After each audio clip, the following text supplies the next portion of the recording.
Hello, welcome. We are the three intern ministers at Community Church of New York in Manhattan. We three interns are Unitarian Universalists in the process of becoming ordained clergy. In this podcast, we delve into the life of an intern minister. We explore the ways our lives and internships intersect and how this is ministerial formation. I'm Meagan Henry. I'm Anthony Cruz. I'm Carrie McAvoy, and we're Rev'ing up.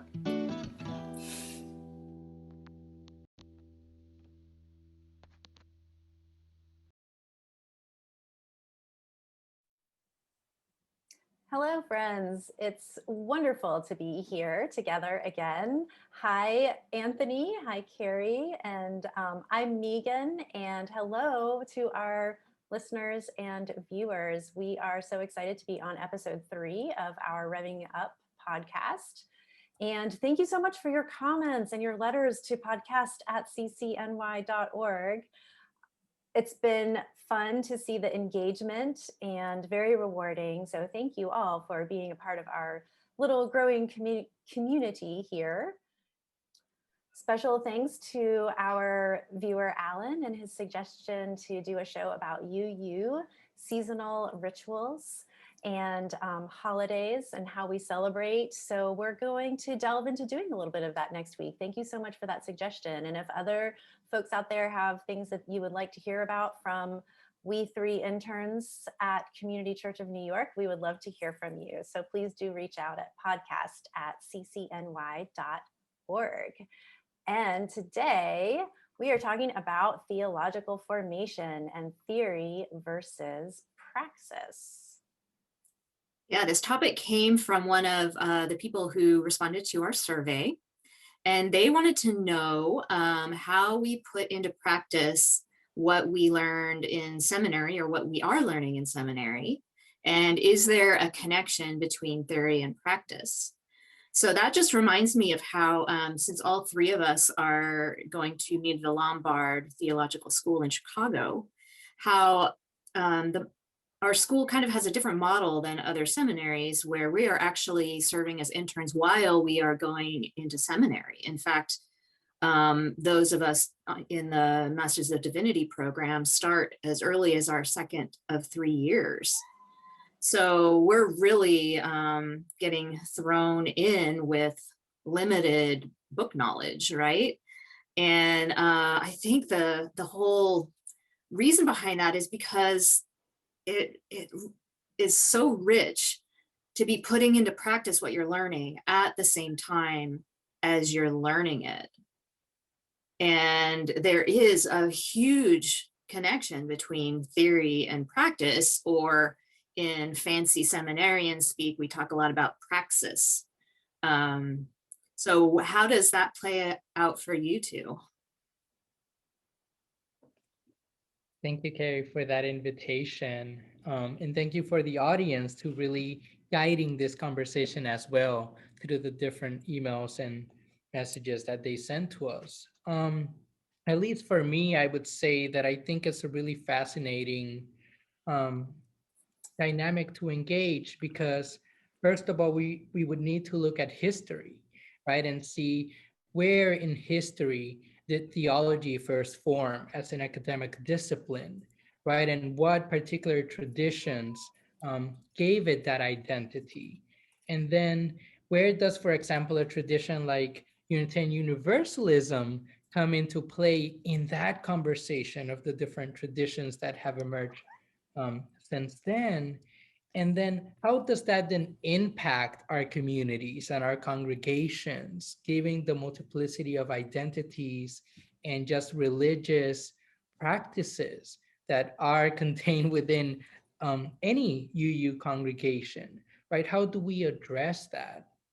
And I think for me, theological formation is a tool, it's a lens that we can utilize to inform the way in which we are approaching our members in our community, but it is actually through relationship, right? It's getting to know the people, where the congregation is located, when you come in to be an intern, who is the senior minister or clergy, right? And that particular relationship that then informs and develops this container where you're able to then contextualize both the theology as well as the practice of you being an intern minister.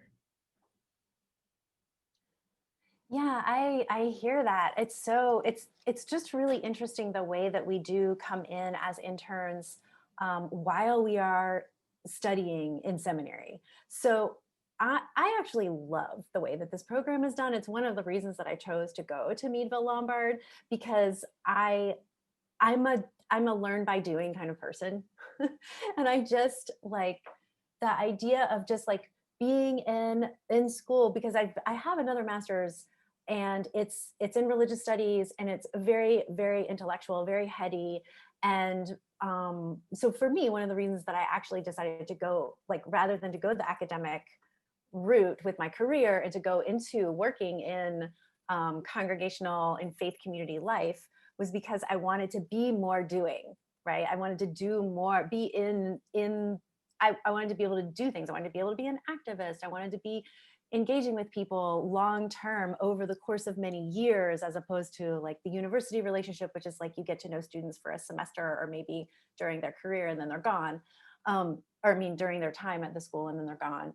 So I see the way that Meadville has this set up as, you know, we're in classes that actually go along with our internship. So it's a formation class. So the things that we're reading about systems theory and family systems theory and dynamics between people, it's like, oh, then I see that playing out in the community and I can try something. I can think, oh, well, yeah, I'm not thinking of a great example right now, but just, you know, something that I read about, it's important to then try it out and then see. And being an intern is a time when we are able to practice this work, to learn, and we need to try things out in a space that is a learning environment, because we will make mistakes, right? So being able to make mistakes, like having the readings and the seminary part, then doing it in the congregation or in the faith community, and then learning from it and thinking about it and then coming back and trying again, has been really, really super useful. And I'm just now finishing up, or Carrie and I both are just now finishing up our first year of doing that. So we have a whole nother year to learn and practice, which is awesome. Yeah, I'm also thinking about how not only does the theory inform the practice, but the practice helps me understand the theory better. You know, students bring in their experiences of trying to put these theories into practice, and having those actual situations to tease apart helps me conceptualize what the theories are. So it's definitely, I think the question in the survey was, what is the relationship between them? And it's definitely a synergistic thing. It's you learn so much going from the theory to the practice, but then from the practice back to the theory. And I think also one of the things that this is sounding like a advertisement for Meagan Lombard, but of course that's our model.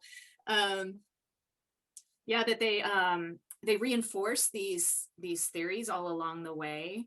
I think all three of the classes I'm taking right now, we're talking about adaptive leadership, and which is super important during these times of pandemic, when we're all of the people working in churches are just trying to figure out, what does a religious community look like in a time of social distancing. So I really appreciate this concept of adaptive leadership, where you're really, I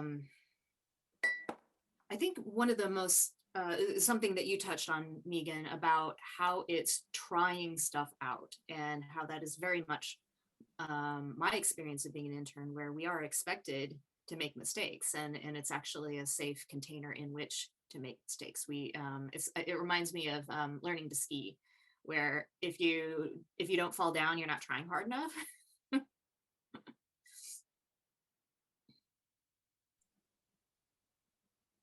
I am interested in hearing some more about what Anthony had brought up earlier when we were, like, before we came on and we're discussing what we were going to talk about. If you feel comfortable right now transitioning to that, Anthony, it would be really cool to hear. You really got me interested there.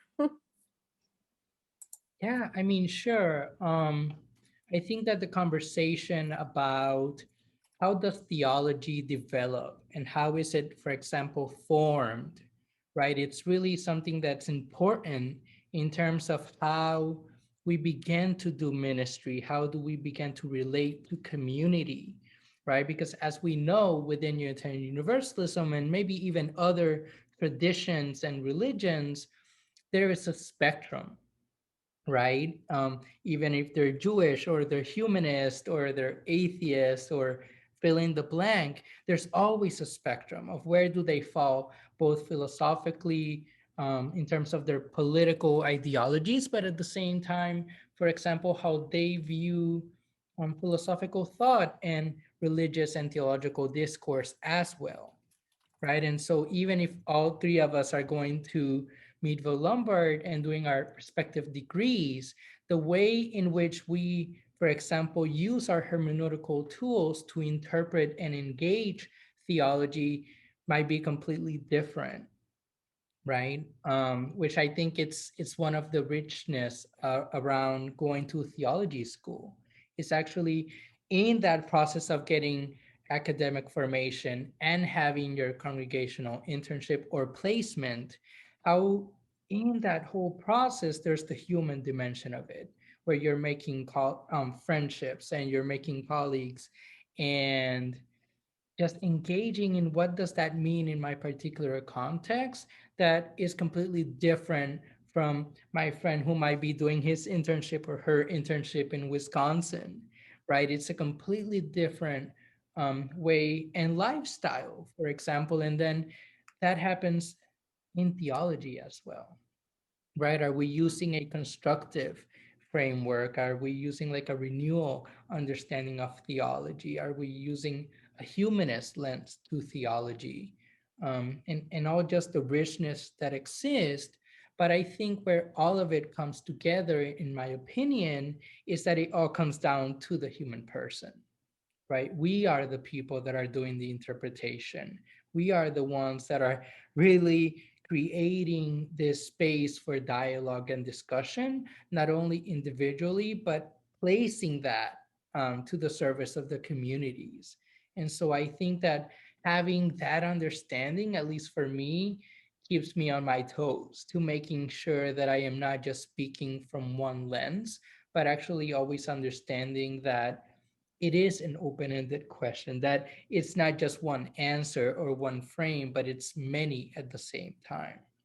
And how do we then um, create that for the community to then engage as well, who might not necessarily have a theological or religious background, but might have social sciences or a scientific formation, and how all of that is also part of the conversation.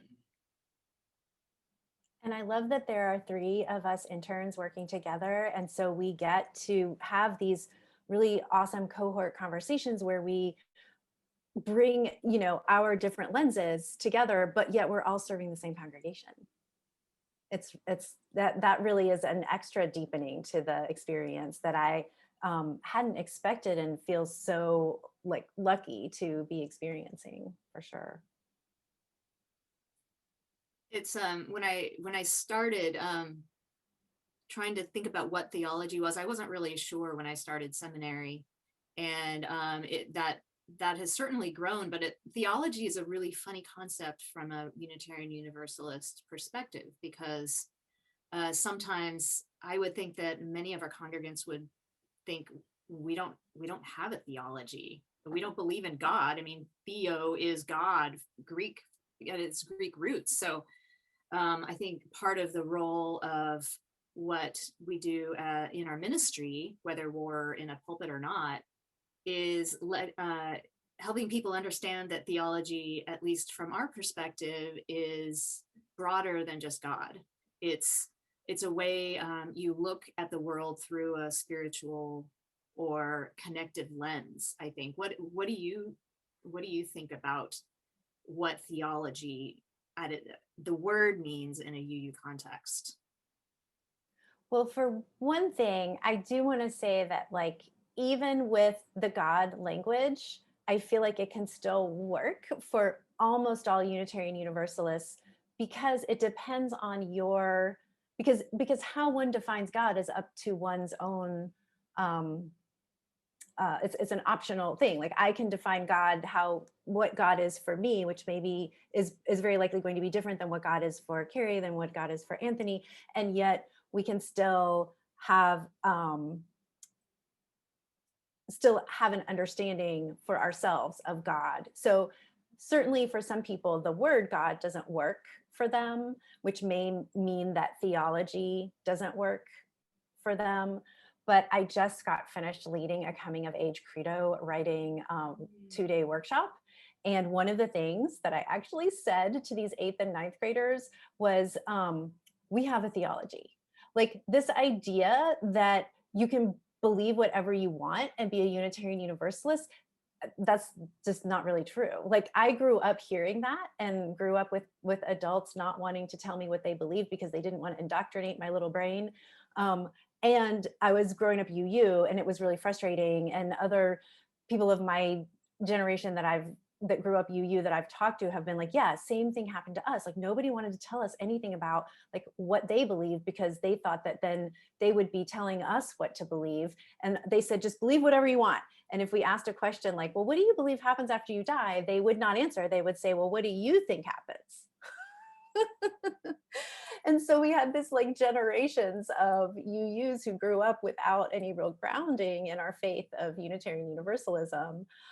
So I think that it's really important to grapple with that with people of all ages, and especially folks who come into our congregations who are coming from another religious background and don't if we don't tell them what the UU theology is, then how will they ever know if they're UUs or not?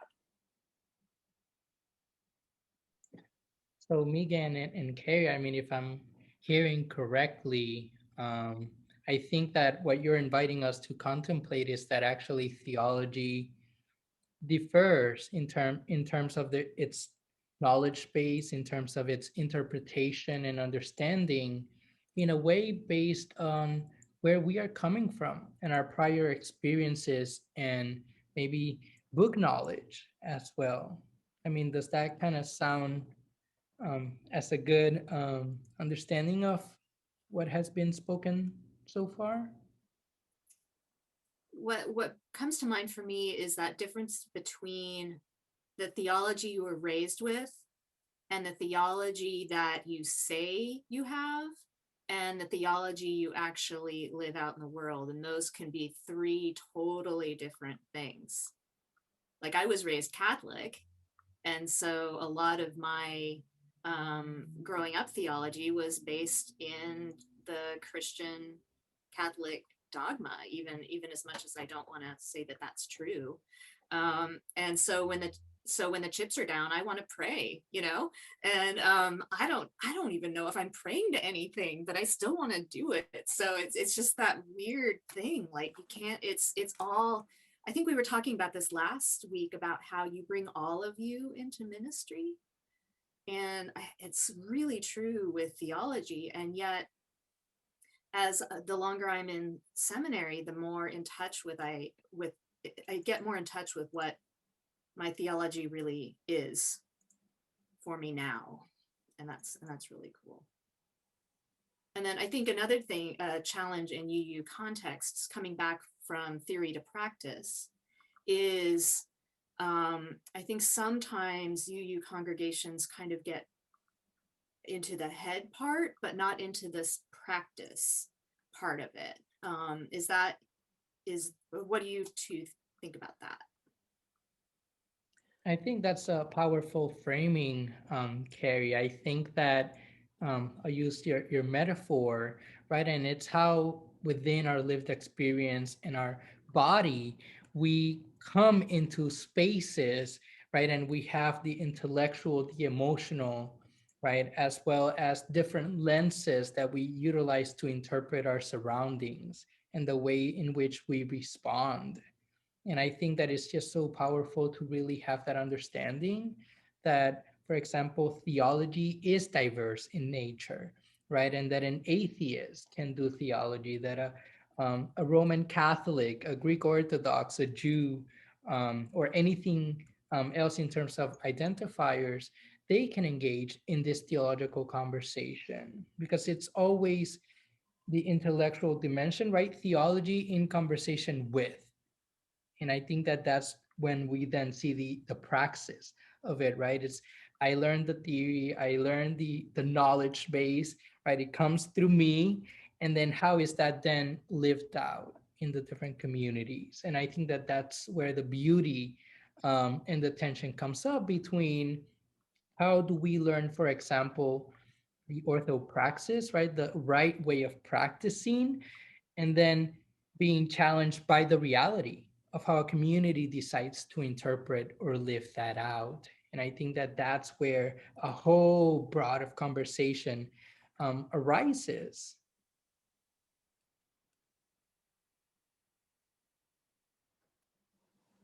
I feel like we could talk about this for like hours. I mean, I would hope so. After Yeah. all the training, I think that that should be at least one tool in our arsenal. But I don't know. I would just hate to close without inviting again our audience to email us to send us information of how is this sitting with you, what questions are arising for you, what is your definition of theology, right? What theologians, what philosophers are speaking to you, and what are some of those tensions that you might be wrestling with, that are hopefully motivating you and pushing you to act in the world in ways that are life-giving, and hopefully making you more aware of how we are so interconnected and implicated in the different ways in which we are creating a better world for all of us. And as a little teaser, come back next week and I will share with you what I said to the coming of age kids in that credo writing retreat. Okay. And then you can tell me what you think about it, because probably you'll disagree on some level with what I said, which is also great because there's always more as Unitarian Universalists. We're learning, we're growing, we're changing, we're evolving. We are a process theology religion, and so in process and in covenant and in relationship and all of those things. So can't wait to hear what you all think about these things around UU and theology. So reach out, podcast@ccny.org. Hope you have a great week and can't wait to check in with you, hear what you have to say. And one thing as we're going, if it's okay, I just wanted to mention that, you know, our hearts are certainly so broken over the recent killings of 8 people, 6 of whom were Asian American. And our hearts are definitely with the Asian American and Pacific Islander community. And, you know, just want to acknowledge that anti-Asian American hate crimes are up 150% in the America's 16 largest cities. And that just, you know, I mean, thinking that that is bad is important. Talking about the fact that that is bad is important. And also we do need to take action. And as a Unitarian Universalist, my faith certainly calls me to take action. After doing a little bit of research, I see this organization called Hollaback, and we can put the links in the show notes, but Hollaback offers free bystander trainings. So it really helps folks like learn what to say and what to do when they hear these hateful things happening, or when they witness hateful things, how to be, how to not be just involved in that bystander effect, but to actually like help out in some way. We can also donate money to Asian Americans Advancing Justice Atlanta, which is another organization we can put a link to. And there's a pretty good thing written by Michelle Kim on Medium. So I'll ask my colleagues we'll check those out and be sure that everyone agrees that we should post them in the show notes, and then we can do that. But, I've been reading Lee Boggs' autobiography, and there's something that she talks about a lot in there about how we must transform ourselves and our communities in order to transform society. So I just want to hold that and really, really like embody that and bring that in and feel, what is that like? We must transform ourselves and our communities if we want to transform society. Stay tuned and see you next week.